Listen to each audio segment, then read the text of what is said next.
may pupuntahan tayo. Pupunta tayo sa western region ng Abu Dhabi. Dito sa Abu Dhabi guys, merong ano pala, 3 region. Abu Dhabi City, East Region, yun yung Al Ain. At Western Region, yun yung Al Dhafra. So yun yung pupuntahan natin. Mag-adventure kami guys. So ito yung meeting place namin dito sa Khalidiya Mall. Dito na yung mga ibang kasama namin. Ito yung sasakyan namin. Yung iba nasa loob at yung iba ay inaantay pa namin. So okay guys, kita-kita tayo dun sa Al Dhafra. Okay guys, let's go. Punta na kami. Punta na kayo lang. Punta na kami sa saan ba? Saan ba tayo pupunta? West Region. Western Region. Al Dhafra, Liwa, saan pa ba?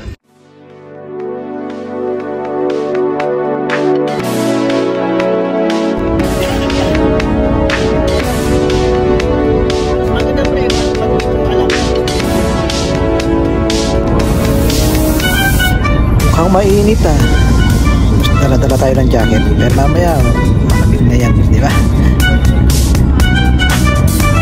Ayan na, kita na. Yan yung unang destination natin, pre.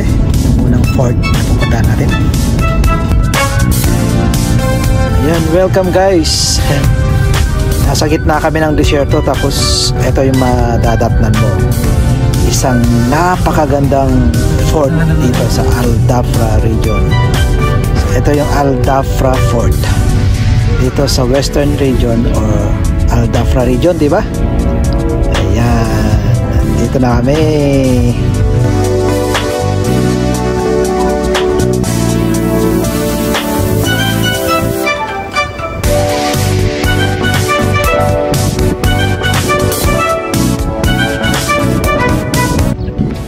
Nasa ano kami, ano to? Al Dhafra Fort. Please don't forget to subscribe and click the notification. Pasok tayo? Tara, pasok tayo.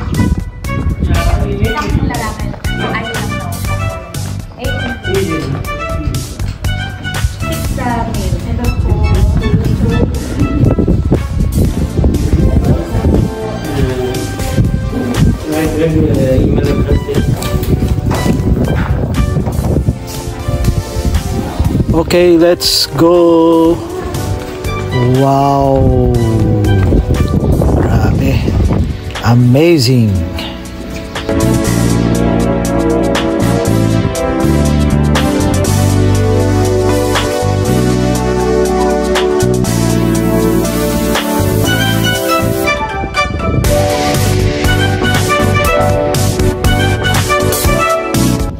Ganito yung mga fort or castle na napuntahan ko sa Abu Dhabi. Halos lahat ng ganito merong open space. Tara dito, tingnan natin. So ito ata yung ano meron dito. Ang ganda talaga, oh. Ang ganda talaga ng Islamic architecture, di ba? So tingnan natin dito kung ano meron.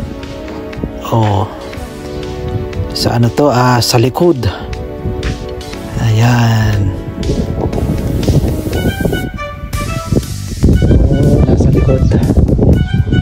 So ito yung sa likod ng fort na ito. So akalain mo isang fort nasa gitna ng desierto. Grabe.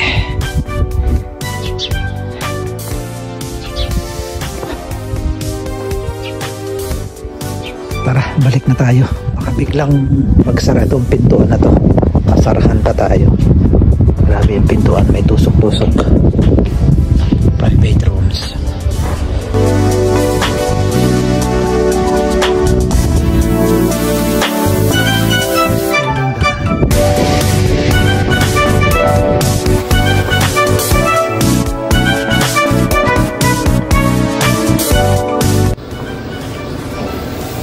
So eto daw pagka mali mamamatay.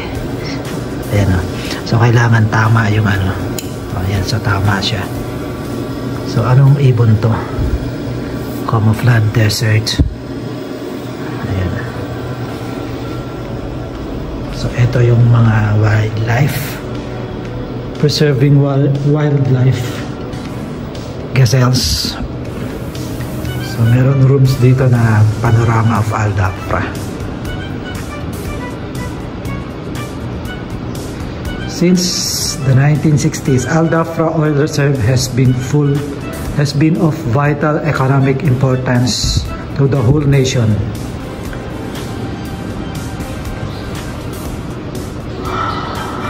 Okay. So eto guys, parang puzzle. Bubuuin mo siya para umilaw, para makita mo kung ano laman yan. Halimbawa, ganyan o. Ayan o. Kung mali siya, hindi siya iilaw. Isang ano to, animals. So ganon siya. Ayan o. So labas na tayo.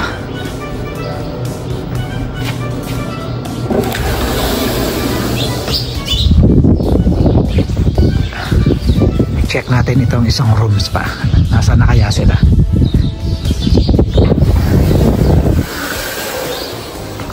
Ano din to? Buti al-Masruri, Usba al-Mansuri. Mga poetry, mga artists. Okay, let's go. So eto pala mga rooms na to. Puro rooms. Kusang bumubukas. So bawat rooms may kanya-kanyang feature. So eto naman ay ang bango ng rooms. Tapos may mga ilaw guys. Suhail. So eto yung suhail. Minsan kasi nagsusuhail dito, may mga ice pag sobrang lamig. Pag sobrang init naman, pearl diving. Yan yung mga unang kabuhayan dito sa UAE, pamimerlas. So ito yung ginagamit sa pagperlas.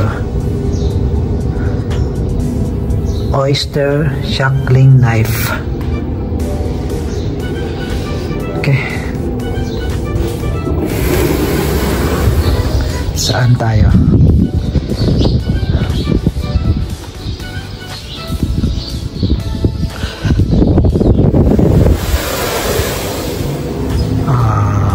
Ito malawag to.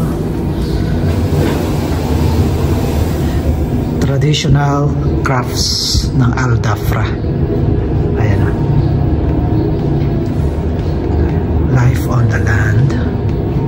So ito yung mga traditional na crafts.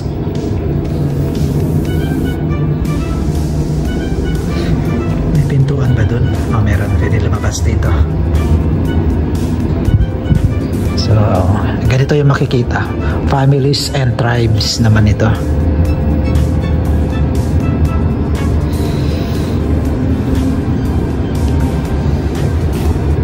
So, maganda pumunta dito mga estudyante. Para, nasaan yung mga kasama ko? Labas na sila. So, tingnan natin ito. Ano uli dito? Inhabiting the land.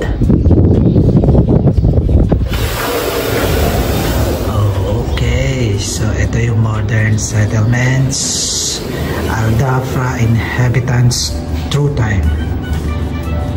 Grabe talaga yung ginastos nila na rito. Kasi with aircon, with lightings, at kung ano-ano pa. O mga Servanias Monastery. So dito pala naka-display yung mga dito sa may Al Dhafra ports. Parang museum. Electric telephone rooms. Ano to? Oh. Wow. Preserving our heritage.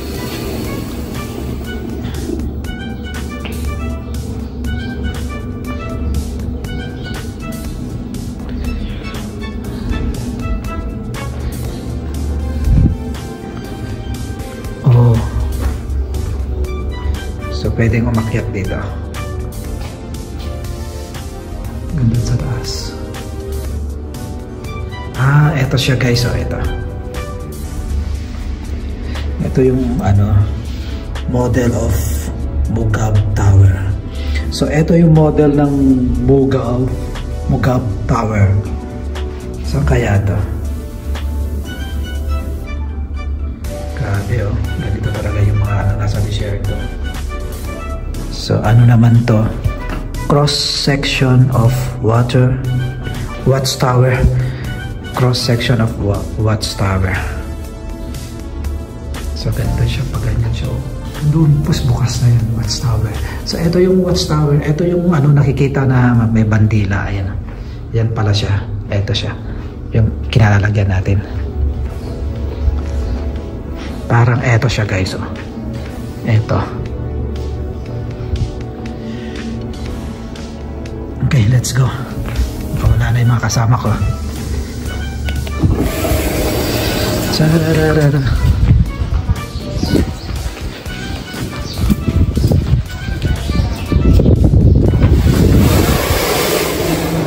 Oh, wow. Contemporary ecosystems. Maganda kasi guys, ganito lahat ng kwarto with aircon. Tapos may mga lighting. Ito nga lang Ayan So may elephant dito. Ano ba to? Model of Stegoterebelodum Emirates. Hirap bigkasin ng mga scientific word.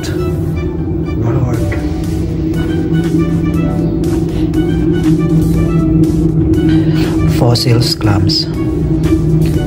Fossils mussel. Fossils.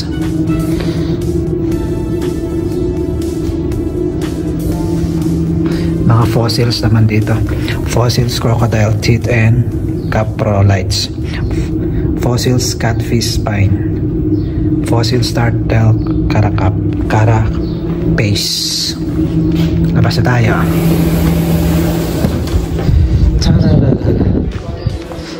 Ayun na sila, nag-aantay. Tara na. Birth of the land. So ito pala yung birth of the land.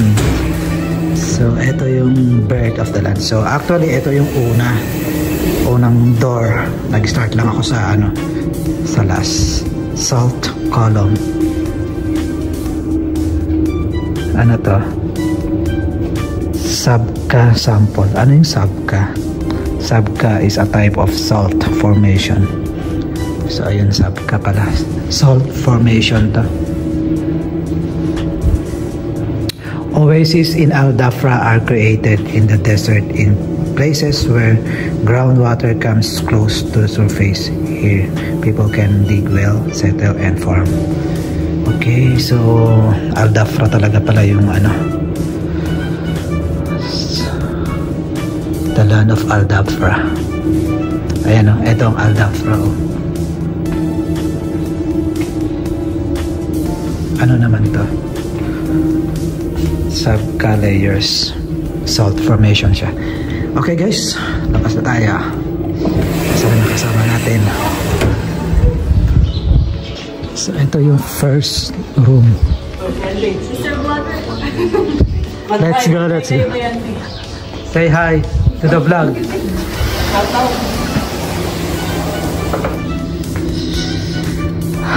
Ano to? Wow! Gateway to the region. Ang ganda naman nitong model na to. Model of Tarak and Dhafir Watchtower.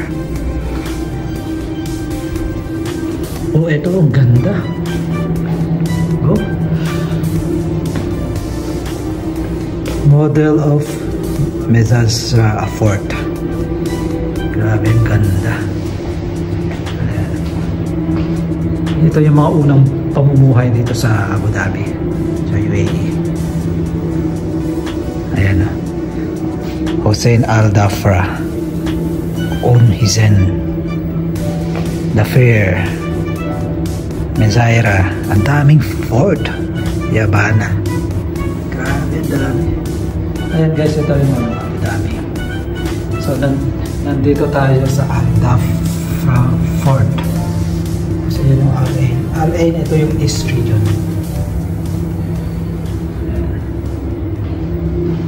Okay, let's go.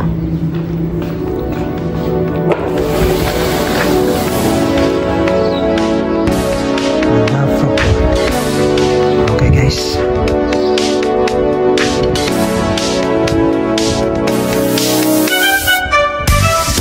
Pwede umakyat sa taas.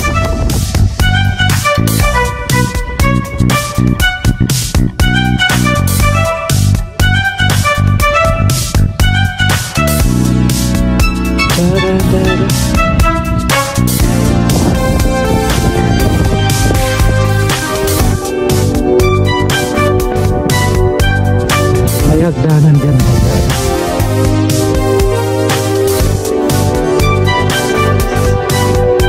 Ito yung hagdanan. Let's go. Nasa taas.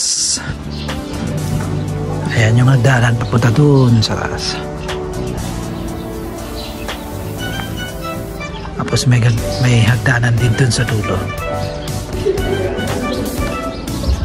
Pero dito tayo.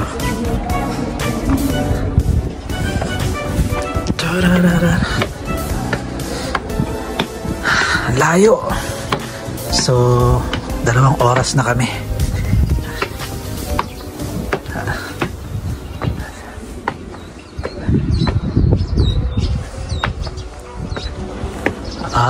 Open pala. Hello guys.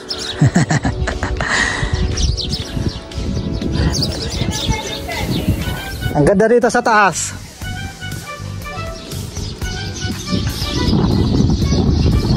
Pwede pala rito, ayan o.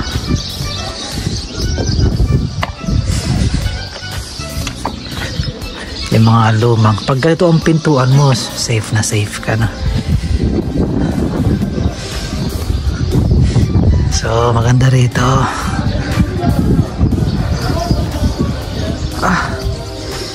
Grabe.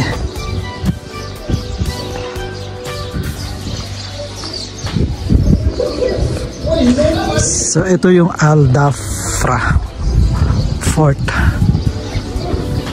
Shaira.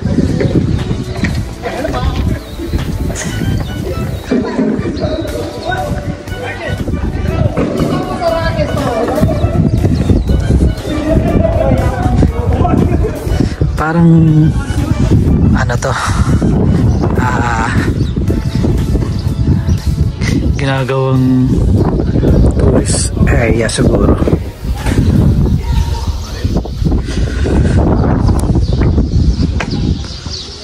Ano to? Ano meron?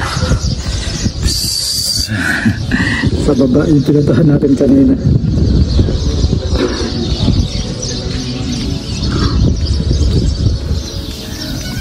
Daming ibon.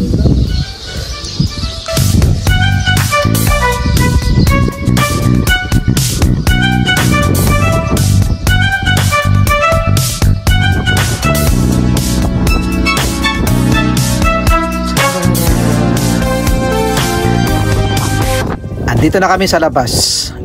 Grabe ang history ng Abu Dhabi. Nagsimula sila sa pinaka-humble, payak na pamumuhay, pero ngayon kinikilala na sila isa sa pinakamayamang bansa sa buong mundo. So ayan ay mga kasama ko, papunta pa kami sa ibang tourist spot dito sa Western Region. Thank you Al-Dhafra, thank you UAE.